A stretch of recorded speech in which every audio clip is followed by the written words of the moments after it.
दोस्तों आज मैं आपको टेंसेस सिखाने वाला हूं और मेरा वादा है आप सभी लोगों से कि इस वीडियो के बाद आपको टेंसेस बहुत ही अच्छे से समझ में आ जाएंगे। टेंसेस तीन तरह के होते हैं, प्रेजेंट टेंस, पास्ट टेंस और फ्यूचर टेंस। प्रेजेंट टेंस मतलब जो काम हमारा प्रेजेंट में होता है, जो काम हमारा वर्तमान में होता है। पास्ट टेंस मतलब कोई काम है जो आपने पास्ट में किया है। और फ्यूचर टेंस मतलब कोई काम है जो आप भविष्य में करोगे, कोई काम है वो फ्यूचर में होगा। मैं आपको एग्जाम्पल दे के समझाता हूँ। जैसे फॉर एग्जाम्पल, मैं स्कूल जाता हूँ। अब ये सेंटेंस प्रेजेंट का है क्योंकि यहाँ पर मेरी डेली रूटीन के बारे में बताया गया है। मैं स्कूल जाता हूँ से मतलब है कि ये काम मैं डेली करता हूँ। मैं स्कूल कल भी गया था, आज भी गया हूँ और कल भी जाऊँगा। ये मेरी डेली रूटीन को बता रहा है कि मैं स्कूल जाता हूँ।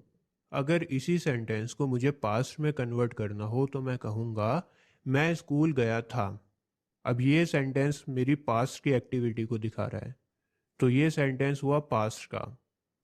और अगर इसी सेंटेंस को मुझे फ्यूचर में बोलना हो तो मैं बोलूँगा मैं स्कूल जाऊँगा। ये काम फ्यूचर में होगा, तो यहाँ पर ये सेंटेंस हुआ फ्यूचर का। एक एग्जाम्पल और देता हूँ मैं आपको। सीता खाना पकाती है। ठीक है, अब ये सीता की डेली एक्टिविटी है, खाना वो डेली पकाती है, तो ये सेंटेंस हुआ प्रेजेंट का। लेकिन अगर मैं कहूँ कि सीता ने खाना पकाया था, तो यहाँ पर बात हो रही है पास्ट की और ये सेंटेंस है पास्ट टेंस। और इसी सेंटेंस को अगर मुझे फ्यूचर में कहना हो तो मैं कहूँगा सीता खाना पकाएगी। दोस्तों जैसा कि मैंने आपको बताया, टेंसेस तीन टाइप्स के होते हैं और इन तीन टाइप्स को चार पार्ट्स में डिवाइड किया गया है। ठीक है, इन तीन टाइप्स के चार पार्ट्स होते हैं। सिंपल, सिंपल टेंस को इंडेफिनेट भी बोलते हैं। इसके बाद सेकंड पर है कॉन्टिन्यूस, थर्ड है परफेक्ट और फोर्थ है परफेक्ट कॉन्टिन्यूस। तो इन तीनों टेंसेस को चार पार्ट्स में डिवाइड किया गया है। Present simple, past simple, future simple. Present continuous, past continuous, future continuous. Present perfect, past perfect, future perfect. इसी तरह present perfect continuous, past perfect continuous और फ्यूचर परफेक्ट कॉन्टिन्यूस। और टोटल हमारे टेंसेस इस तरह हो जाते हैं 12। 3 को आप मल्टीप्लाई करोगे 4 से तो कितना हुआ, 12 हो गया। दोस्तों ये एक ब्रीफ ओवरव्यू दिया है मैंने आपको। अभी मैं आपको एक एक पार्ट बहुत अच्छे से समझाने वाला हूँ ताकि आपको एक एक पार्ट बहुत अच्छे से समझ में आ जाए। ठीक है, तो सबसे पहले हम बात करते हैं प्रेजेंट टेंस की। प्रेजेंट सिंपल टेंस, इसका फॉर्मूला बहुत सिंपल है। प्रेजेंट सिंपल टेंस के लिए आपको सिर्फ तीन चीज़ें चाहिए होती हैं, सब्जेक्ट, वर्ब और ऑब्जेक्ट। इन तीनों चीज़ों से मिलकर आपका प्रेजेंट सिंपल टेंस बन जाता है। For example, I go to school, मैं स्कूल जाता हूँ। अब यहाँ पर आई आपका सब्जेक्ट है, गो आपका वर्ब है और स्कूल आपका ऑब्जेक्ट है। इसी तरह एक सेंटेंस और मैंने बनाया, शी गोज टू स्कूल, वह स्कूल जाती है। अब देखो सेंटेंस दोनों का बिल्कुल सेम है। ठीक है, बिल्कुल सेम सेंटेंस है, लेकिन यहाँ पर वर्ब अलग है। आई के साथ मैंने लिखा गो और शी के साथ मैंने लिखा गोज। और यही बात आपको समझनी है। आपकी स्क्रीन पर एक चार्ट आ रहा है। इस चार्ट में लिखा हुआ है कि कौन से सब्जेक्ट के साथ आपको वर्ब के ऊपर एस ई एस लगाना होता है। जैसे आई यू वी दे अगर आपका सब्जेक्ट हुआ, तो फिर आपको वर्ब के ऊपर कोई भी एस और ई एस नहीं लगाना होता। जो आपका वर्ब होता है एज इट इज़ वो ही रहता है। लेकिन अगर आपका सब्जेक्ट हुआ ही, शी, इट या नेम, तो फिर आपको वर्ब के ऊपर एस या फिर ई एस लगाना होता है। फॉर एग्जाम्पल, वर्क का हो जाएगा वर्क्स, लिव का हो जाएगा लिव्स, प्ले का हो जाएगा प्लेज। मैं आपको और भी ज़्यादा आसानी से समझाने के लिए दो अलग अलग फॉर्मूले बताता हूँ। एक फॉर्मूला है he she it name plus verb की first form plus S E S plus object. और दूसरा आपका फॉर्मूला है I you we they plus verb के फर्स्ट फॉर्म प्लस ऑब्जेक्ट। अब देखिए यहाँ पर हम एक सेंटेंस बनाते हैं, ही वॉचिस टीवी, वह टीवी देखता है। और अगर यही सेंटेंस मुझे बनाना हो, आई वॉच टीवी, मैं टीवी देखता हूँ। यहाँ पर क्या हुआ, सब्जेक्ट के अकॉर्डिंग हमने वर्ब के ऊपर एस ई एस लगाया है। पहले वाले सेंटेंस में ही सब्जेक्ट है, इसी वजह से वर्ब के ऊपर भी हमने ई एस लगाया है। जैसा कि आप अपने फॉर्मूले में देख सकते हो, फर्स्ट फॉर्मूले में लिखा हुआ है कि अगर ही शी इट नेम आपका सब्जेक्ट है तो फिर आप वर्ब के ऊपर एस ई एस लगाओ, और अगर आपका सब्जेक्ट आई यू वी या दे है तो फिर आपको वर्ब के ऊपर कोई भी एस ई एस नहीं लगाना। एक या दो एग्जाम्पल मैं आपको और बताऊंगा ताकि आपको अच्छे से समझ में आ जाए। Rohan speaks English, Rohan English बोलता है। यू स्पीक इंग्लिश, तुम इंग्लिश बोलते हो। She plays cricket, we play cricket. He cuts vegetables, they cut vegetables. I hope आपको समझ में आ गया होगा। अगर नहीं समझ में आया तो आप वीडियो के साथ बने रहो, धीरे धीरे आपको सारे कॉन्सेप्ट्स क्लियर हो जाएंगे। अब हम बात करते हैं नेगेटिव सेंटेंसेस की। नेगेटिव सेंटेंस शुरू करने से पहले मैं आपसे एक बात पूछना चाहता हूँ। क्या आपको पता है कि डू और डज में क्या डिफरेंस होता है? देखो, डू और डज में कोई भी डिफरेंस नहीं होता। अगर आप डू के साथ ई एस को लगा दोगे तो वो हो जाएगा डज। जैसे फॉर एग्जांपल, अगर आपने वॉच के ऊपर ई एस लगाया तो वो हो गया वॉचेस। डू एक वर्ब है और उसके ऊपर ई एस लगाया आपने तो हो गया डज। बस अगर आपने इतनी सी कहानी समझ ली ना, इतना सा कॉन्सेप्ट अगर आपके क्लियर हो गया तो आपका 95% काम हो गया।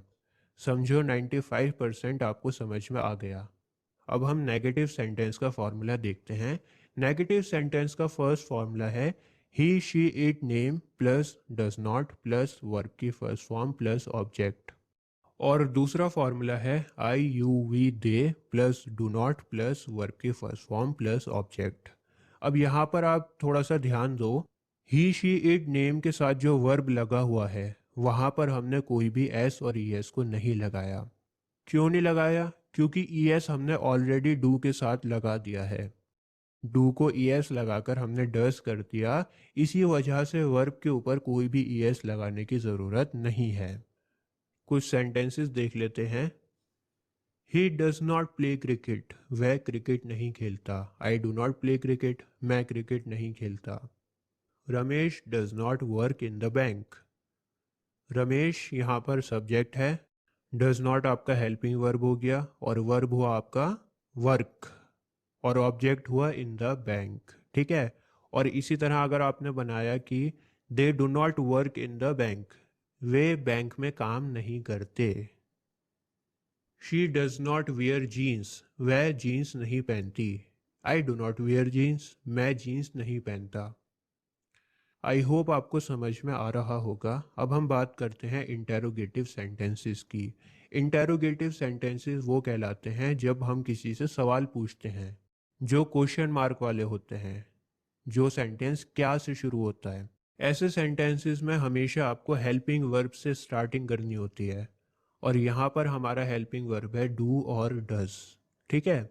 डू या does plus subject plus verb की फर्स्ट फॉर्म प्लस ऑब्जेक्ट। अब यहाँ पर डू और डज डिपेंड करता है सब्जेक्ट के ऊपर। For example, do you speak English, क्या तुम इंग्लिश बोलते हो? अब यहाँ पर डू आपका हेल्पिंग वर्ब है, क्योंकि ये इंटेरोगेटिव सेंटेंस है इसलिए आप डू से स्टार्ट करोगे, और यू आपका सब्जेक्ट है। अब यहाँ पर यू सब्जेक्ट है, इसी वजह से आपने डू लिखा।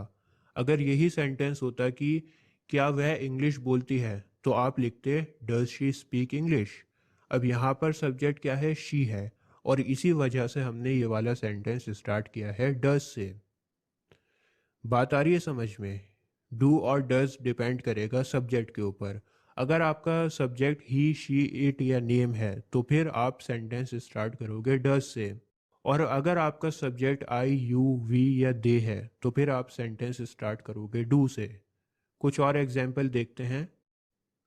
डज शी लाइक ऑमलेट, क्या उसे ऑमलेट पसंद है? डज यहाँ पर आपका हेल्पिंग वर्ब है, शी आपका सब्जेक्ट है, लाइक हो गया वर्ब और ऑमलेट हो गया object. Do you like omelette, क्या तुम्हें ऑमलेट पसंद है? Does he know English, do we know English? Does he play video games, do we play video games? ठीक है। तो डू और डज आपका डिपेंड करेगा सब्जेक्ट के ऊपर। अब हम बात करते हैं डब्ल्यू एच फैमिली की। डब्ल्यू एच फैमिली कहलाती है what, where, why, who, when. ठीक है, ये सब WH से स्टार्ट होते हैं और इसी वजह से हम इन्हें WH फैमिली कहते हैं। तो इसका फॉर्मूला भी बहुत सिंपल है। सबसे पहले आपको WH फैमिली में से लिखना है, उसके बाद आपको डू या डज में से लिखना है। और डू और डज डिपेंड करेगा सब्जेक्ट के ऊपर, जैसा सब्जेक्ट वैसा डू या does. He she it name होगा तो डज यूज़ करोगे, और आई यू वी दे होगा सब्जेक्ट तो फिर डू यूज़ करोगे। उसके बाद आपको वर्ब की फर्स्ट फॉर्म लिखनी है और लास्ट में आपको ऑब्जेक्ट लिखना है। जैसे for example where does she live. अब यहाँ पे वेयर क्या है, WH फैमिली में से है, और डज हमने इसलिए लिखा है क्योंकि सब्जेक्ट आपका शी है। अगर यही सेंटेंस होता कि वेयर डू यू लिव, तुम कहाँ रहते हो, अब यहाँ पर डू हमने इसलिए लिखा है क्योंकि आपका सब्जेक्ट यू है। ठीक है, तो डज और डू डिपेंड करेगा सब्जेक्ट के ऊपर। एक सेंटेंस और देखते हैं। Why do you cry.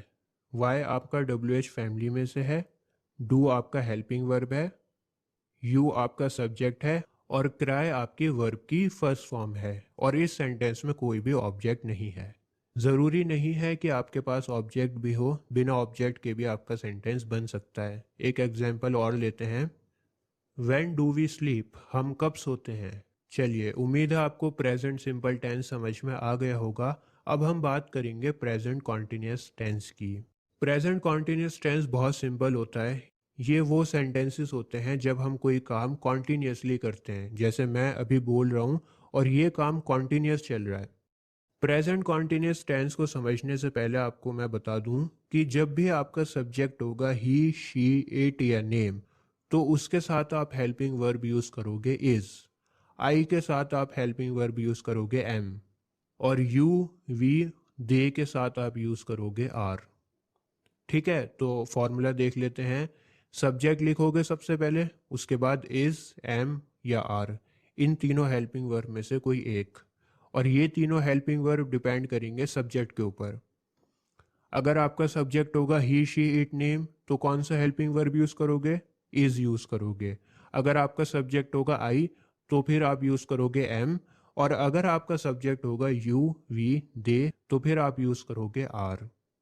ठीक है, इसके बाद आपको वर्ब की फर्स्ट फॉर्म लिखनी है, और वर्ब की फर्स्ट फॉर्म के साथ आपको ING लगाना है। जैसे प्ले का हो जाएगा प्लेइंग, वॉच का हो जाएगा वॉचिंग, और लास्ट में आपको ऑब्जेक्ट लगाना है। For example, she is learning English, वह इंग्लिश सीख रही है। अब शी आपका सब्जेक्ट हो गया, इज़ आपका हेल्पिंग वर्ब हो गया, लर्न आपका वर्ब हो गया, और ING आपने लगाया तो हो गया लर्निंग, और इंग्लिश आपका ऑब्जेक्ट हो गया। इज़ हमने इसलिए लगाया है क्योंकि हमारा सब्जेक्ट शी है। अगर हमारा सब्जेक्ट होता आई, तो मैं बोलता आई एम लर्निंग इंग्लिश, और अगर मेरा सब्जेक्ट होता वी, तो मैं बोलता वी आर लर्निंग इंग्लिश। अब हम देखते हैं इंटेरोगेटिव सेंटेंसेस को। इंटेरोगेटिव सेंटेंसेस में जैसा कि मैंने आपको बताया कि आपको हेल्पिंग वर्ब से स्टार्टिंग करनी है, और प्रेजेंट कॉन्टिन्यूस टेंस का हेल्पिंग वर्ब होता है इज़, एम और आर। इन तीनों में से किसी एक के साथ आपको स्टार्टिंग करनी है। उसके बाद आपको सब्जेक्ट लगाना है, उसके बाद वर्ब की फर्स्ट फॉर्म, और वर्ब के फर्स्ट फॉर्म के साथ आपको लगाना है ING, और लास्ट में आपका आएगा ऑब्जेक्ट। जैसे for example, is she making tea, क्या वह चाय बना रही है। इज़ आपका हेल्पिंग वर्ब, शी हो गया सब्जेक्ट, और वर्ब हो गया आपका मेक, मेक के साथ आपने ING लगाया मेकिंग, और लास्ट में आपका है object T. Is she making tea, क्या वह चाय बना रही है। हेल्पिंग वर्ब स्टार्टिंग में आएगा तो वो हो जाएगा इंटेरोगेटिव। कुछ और सेंटेंस देखते हैं। एम आई मेकिंग टी, क्या मैं चाय बना रहा हूँ। आर यू मेकिंग मी फूल, ये थोड़ा सा हार्ड है। आर यू मेकिंग टी, क्या तुम चाय बना रहे हो। एम आई लुकिंग गुड, क्या मैं अच्छा लग रहा हूँ। Am helping verb, I subject, look verb हो गया और उसके साथ ING लुकिंग, और गुड हो गया आपका ऑब्जेक्ट, क्या मैं अच्छा लग रहा हूँ, एम आई लुकिंग गुड। उम्मीद है यहाँ तक आपको क्लियर हो रहा होगा, और अगर वीडियो पसंद आ रही है तो प्लीज़ इसको लाइक ज़रूर करना। आपके लाइक से ही हमें मोटिवेशन मिलती है। चलिए आगे बढ़ते हैं। आगे देखते हैं WH फैमिली को। WH फैमिली में भी आपको क्या करना है, सबसे पहले WH फैमिली को लिखना है, उसके बाद इज़, एम या आर में से कोई एक हेल्पिंग वर्ब आएगा और ये डिपेंड करेगा सब्जेक्ट के ऊपर। उसके बाद आएगा वर्ब की फर्स्ट फॉर्म, वर्ब की फर्स्ट फॉर्म के साथ लगेगी आईएनजी और लास्ट में होगा आपका object. For example, where is she living, वह कहाँ पर रह रही है। Where WH family, is helping verb, she हो गया सब्जेक्ट, लिविंग हो गया वर्ब के साथ I N G. Where is she living, वह कहाँ पर रह रही है। अगर मुझे यही सेंटेंस लिखना होता कि तुम कहाँ पर रह रहे हो, तो मैं लिखता वेयर आर यू लिविंग, तुम कहाँ पर रह रहे हो। वॉट आर यू डूइंग, तुम क्या कर रहे हो। वॉट एम आई डूइंग, मैं क्या कर रहा हूँ। वॉट इज शी डूइंग, वह क्या कर रही है। ठीक है, तो सिर्फ आपको हेल्पिंग वर्ब को चेंज करना है। नेक्स्ट हम बात करते हैं परफेक्ट टेंस की, प्रेजेंट परफेक्ट टेंस। देखो, परफेक्ट टेंस वो होता है जहाँ पर आपका काम ख़त्म हो चुका हो, और इसका फॉर्मूला भी बहुत सिंपल है। सबसे पहले आपको लिखना है सब्जेक्ट, उसके बाद हैज़ या हैव में से कोई एक हेल्पिंग वर्ब, उसके बाद वर्ब की थर्ड फॉर्म और लास्ट में आएगा आपका ऑब्जेक्ट। अच्छा, ही, शी, इट या नेम, अगर इनमें से कोई आपका सब्जेक्ट होगा तो आप लिखोगे हैज़ का यूज़ करोगे। और अगर आपका सब्जेक्ट हुआ आई, यू, वी या दे, तो फिर आप यूज़ करोगे have. He, she, it, name के साथ आएगा हैज़ और आई, यू, वी, दे के साथ आएगा have. For example, she has finished her work, वह अपना काम ख़त्म कर चुकी है। शी हो गया आपका सब्जेक्ट, हैज़ हो गया हेल्पिंग वर्ब, सब्जेक्ट शी है इसी वजह से हमने हैज़ लिखा है। फिनिश्ड हो गया वर्ब की थर्ड फॉर्म। देखो, वर्ब की तीन फॉर्म्स होती हैं, फर्स्ट फॉर्म, सेकंड फॉर्म और थर्ड फॉर्म। और वर्ब की फॉर्म्स आपको याद करनी पड़ेंगी, इसकी कोई ट्रिक नहीं होती है और ना ही कोई फॉर्मूला होता है। वर्ब की फॉर्म्स आपको याद ही करनी पड़ेंगी, इसका कोई दूसरा रास्ता नहीं है सीखने का। ठीक है, he has finished her work हो गया ऑब्जेक्ट। अगर यही सेंटेंस होता है कि मैं अपना काम ख़त्म कर चुका हूँ, तो मैं बोलूँगा I have finished my work, मैं अपना काम ख़त्म कर चुका हूँ। यू हैव वॉश्ड क्लोथ्स, तुम कपड़े धो चुके हो।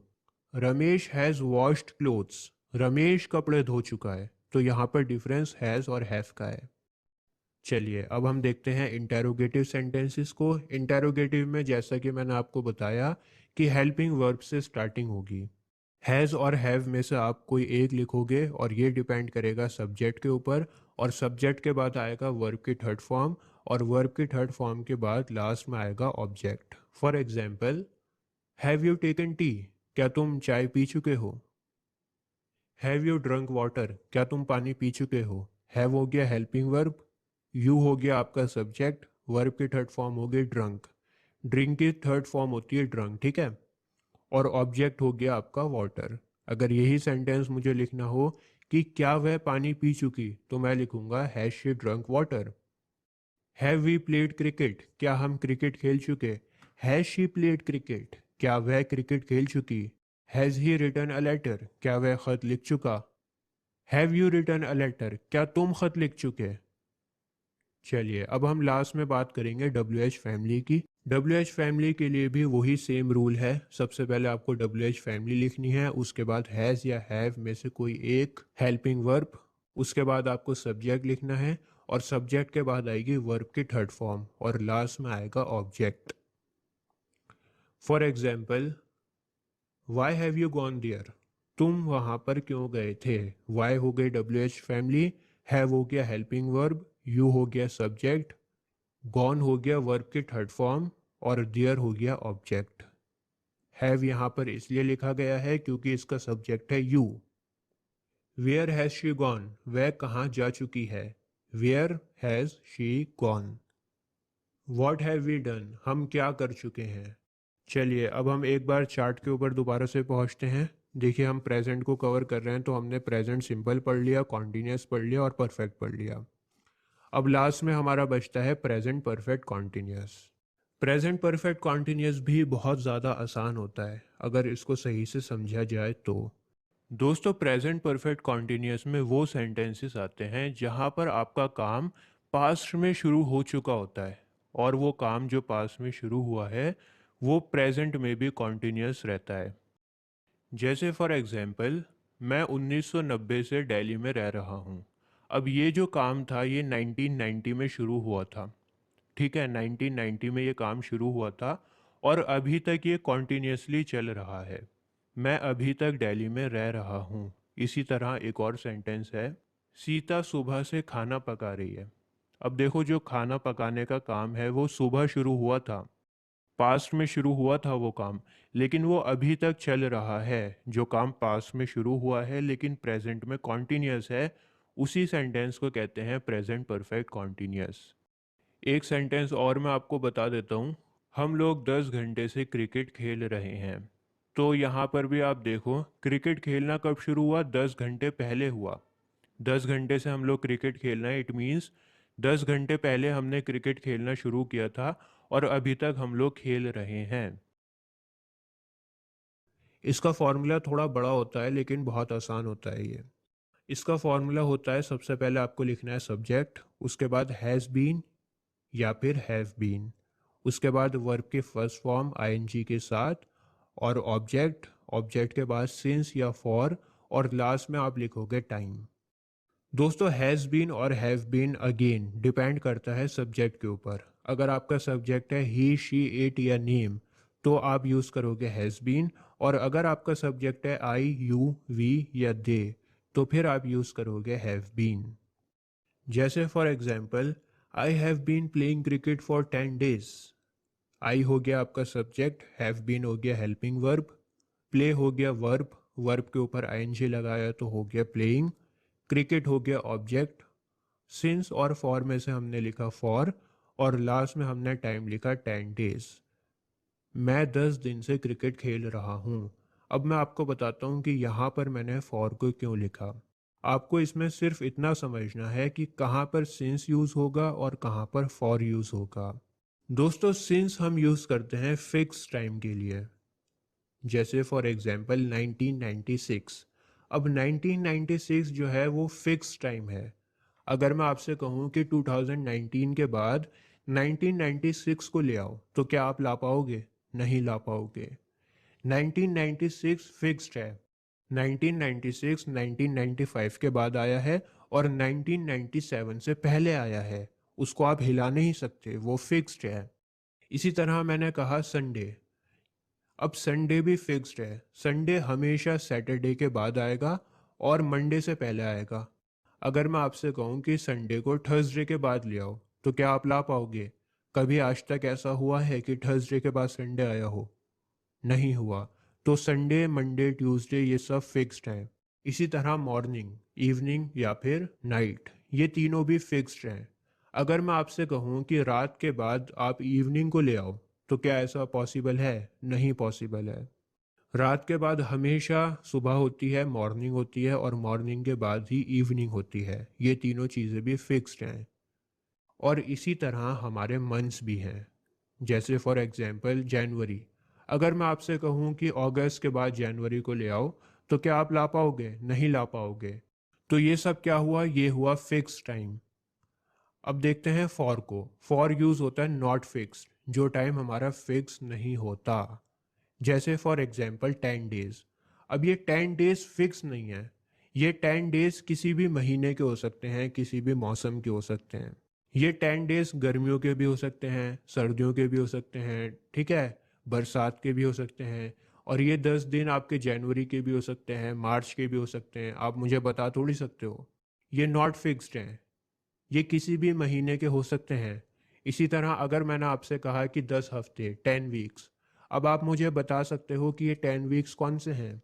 आप नहीं बता सकते। ये 10 वीक्स कोई से भी हो सकते हैं।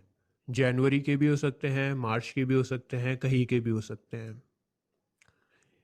इसी तरह अगर मैंने आपसे कहा 10 ईयर्स, अब ये 10 साल कौन से हैं? कोई बता सकता है? नहीं बता सकता। 2010 से 2020 के भी हो सकते हैं, 1990 से 2000 के भी हो सकते हैं, कोई से भी हो सकते हैं, हमें क्या पता। अगर मैंने कहा कि 2 घंटे, 2 आवर्स, तो ये 2 आवर्स भी नॉट फिक्स्ड हैं। ये 2 घंटे सुबह के भी हो सकते हैं, शाम के भी हो सकते हैं, रात के भी हो सकते हैं। तो जो टाइम आपका फिक्स्ड है वहाँ पर होगा सिंस, और जो टाइम आपका फिक्स नहीं है वहाँ पर आप यूज़ करोगे फॉर। उम्मीद है आपको समझ आ गया होगा, बहुत आसान लैंग्वेज में मैं आपको समझा रहा हूँ। अब हम अपने फॉर्मूले के ऊपर वापस चलते हैं। 2-3 सेंटेंस और मैं आपको बताता हूँ ताकि आपको कॉन्सेप्ट अच्छे से क्लियर हो जाए। For example, he has been washing clothes since morning. He यहाँ पर सब्जेक्ट है और सब्जेक्ट ही है, इसी वजह से हमने यहाँ पर हैज़ बीन लिखा है। वॉशिंग हो गया वर्ब, क्लोथ्स हो गया ऑब्जेक्ट, सिंस मॉर्निंग हो गया यहाँ पर आपका टाइम। और सिंस हमने इसलिए लिखा है क्योंकि यहाँ पर मॉर्निंग है, मॉर्निंग आपका फिक्स टाइम है। एक सेंटेंस और ले लेते हैं। We have been cooking foods for 10 days। हम 10 दिन से खाना पका रहे हैं। वी यहाँ पर है सब्जेक्ट, इसी वजह से हमने हैव बीन लिखा है। कुकिंग हो गया आपका वर्ब, फूड हो गया ऑब्जेक्ट, और फॉर इसलिए लिखा है यहाँ पर क्योंकि 10 days आपका नॉट फिक्स टाइम है। चलिए प्रेजेंट परफेक्ट कॉन्टिन्यूअस में इंटेरोगेटिव देखते हैं। इंटेरोगेटिव सेंटेंस हमेशा की तरह हेल्पिंग वर्ब से स्टार्ट होगा और यहाँ पर आपका हेल्पिंग वर्ब है हैज़ या फिर हैव। हैज़ या हैव में से कोई एक लिखोगे, उसके बाद आप लिखोगे सब्जेक्ट, सब्जेक्ट के बाद लिखोगे बीन, बीन के बाद लिखोगे वर्ब की फर्स्ट फॉर्म आईएनजी के साथ, उसके बाद ऑब्जेक्ट, उसके बाद सिंस या फॉर में से कोई एक, और लास्ट में आपका टाइम। जैसे has she been crying for 2 hours। क्या वह 2 घंटे से रो रही है। Have you been learning English since 2010। क्या तुम 2010 से इंग्लिश सीख रहे हो। अब हम लास्ट में देखेंगे डब्ल्यू एच फैमिली को। डब्ल्यू एच फैमिली में भी आपको सबसे पहले डब्ल्यू एच फैमिली लिखना है, उसके बाद हैज़ या हैव, उसके बाद सब्जेक्ट, उसके बाद बीन, उसके बाद वर्ब के साथ आईएनजी, फिर आता है आपका ऑब्जेक्ट, उसके बाद सिंस या फॉर में से कोई एक, और लास्ट में आता है आपका टाइम। कुछ सेंटेंसेस देख लेते हैं। Why have you been living here since 1990। तुम यहाँ पर क्यों रह रहे हो 1990 से। Why W H family, have हो गया हेल्पिंग वर्ब, और हैव इसलिए लिखा है क्योंकि आपका सब्जेक्ट यू है। उसके बाद बीन, उसके बाद वर्ब के फर्स्ट फॉर्म आईएनजी के साथ, उसके बाद ऑब्जेक्ट है, उसके बाद हमने सिंस लिखा है क्योंकि 1990 आपका फिक्स टाइम है। What has she been doing for 5 years। वह 5 साल से क्या कर रही है। तो दोस्तों उम्मीद करता हूँ आपको प्रेजेंट टेंस अच्छे से समझ में आ गया होगा। अगर नहीं आया अभी भी समझ में तो कमेंट्स में लिख देना और एक बार वीडियो को और देख लेना। मैं आप लोगों के लिए पास्ट टेंस की अलग से वीडियो बनाऊंगा। पास्ट टेंस की वीडियो कल अपलोड हो जाएगी और ऊपर आई बटन में मैं डाल दूंगा। और पास्ट टेंस के बाद मैं फ्यूचर टेंस को बनाऊंगा, तो अगले 2 दिन में आपके पूरे टेंसेस ख़त्म हो जाएंगे। आपको ये वीडियो कैसी लगी मुझे कमेंट्स में लिखकर ज़रूर बताना। आपके कमेंट्स का इंतज़ार मुझे रहता है। आज के लिए बस इतना ही। जय हिंद।